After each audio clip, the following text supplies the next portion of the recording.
katika mwaka ambao mtakerwa ni huu. Wafanya biashara, tumane mapema, kwa sababu hela haikai, hasa inayotoka kwa Mungu, haikai sehemu ambayo hamna amani.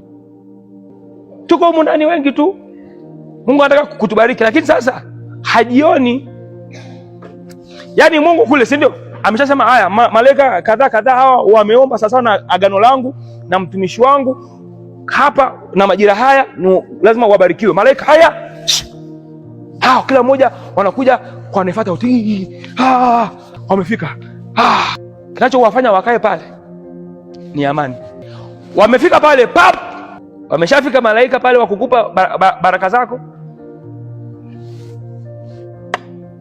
Anakuja kukukera haiko mbali.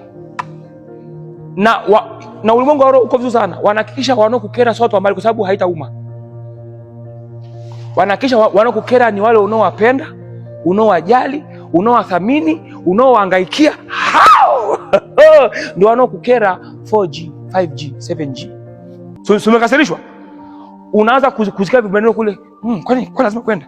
Kwani lazima achana naye? Achana, sikiliza, afu sikiliza naye. Sikiliza, jielewe. Kwani lazima ujipendekeze? Unakuja kuitwa, jamani, mbona mmekasirikiana? Mtumishi, hapana hii. Kwani huyu hamna? Kwani huyu hajioni? Hapana. Afu unaambia mtumishi, muachilie. Unaongea na mtu labda, mfano, mtumishi, uko sawa? Yaani uko sawa? Mungu anataka kubariki. Leo napokea. Afu Mungu anasema mwambie aachilie. Anaanza kupumua ghafla, mapigo ya moyo yanabadilika.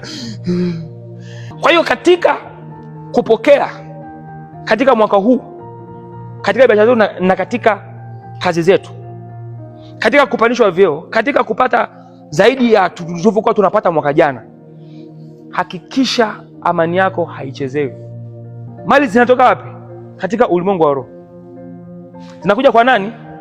Kwa mtu ambaye yuko huku. Lakini kinachosababisha hivi vitu wewe kuvipata ni nini? Ni amani. Ndio vinakuja huko. Hakikisha usiende dukani kwako, kwenye biashara yako umekasirika, umetoka nyumbani, hujapikwa chai asubuhi. Jinga wewe mwanamke. Sikiliza.